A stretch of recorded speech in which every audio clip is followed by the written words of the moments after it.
សួស្តីបងប្អូនអរគ្នាអញ្ចឹងធ្លាប់តែឃើញខ្ញុំបាញ់ស្រូវឥឡូវខ្ញុំមកបាញ់ពោតម្ដងអញ្ចឹងបន្ទាប់ពីម្ដងចការពោតរបស់គាត់នាំខ្ញុំដើរមើលចការពោតមួយជុំសិនហើយបាញ់នេះគឺយើងបាញ់តែថ្នាំតកៅទេអត់មានលេខថ្នាំជំនួយអីទេហើយការបាញ់នេះដែរគឺបាញ់ជាប្រភេទដីសហគមន៍អញ្ចឹងមកម្ចាស់60អា70អាទេយូរគឺមានមហាត់តិចតួច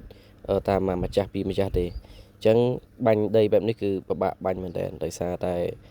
យើងបាញ់ទៅអត់ឃើញលុយចំណេញទេតែយ៉ាងណាក៏យើងនៅតែបាញ់ឲ្យគាត់ដោយសារតែយើងចង់ឲ្យគាត់ស្គាល់ដ្រូនផងឲ្យដឹងពីប្រសិទ្ធភាពដ្រូនហើយការបាញ់ដ្រូនវាចំណេញរបៀបមិនដែរអញ្ចឹងការមកបាញ់នេះគឺយើងបាញ់តែ20ហັດទេ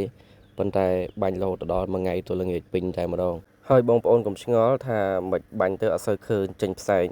ដោយសារតែការបាញ់ពោតយើងប្រើបច្ចេកទេសខុសពីយើងបាញ់ស្រូវអញ្ចឹងការបាញ់ពោតនេះយើងត្រូវការប្រើតំណក់ទឹកដើម្បីឲ្យទឹកថ្នាំវាធ្លាក់ចូលសពក្លុកកលៀតនៃពោតអញ្ចឹងបន្ទាប់ពីយើងបាញ់ហើយយើងក៏មានអីទេគឺរៀបធ្វើដំណើរឆ្លងមកផ្ទះវិញ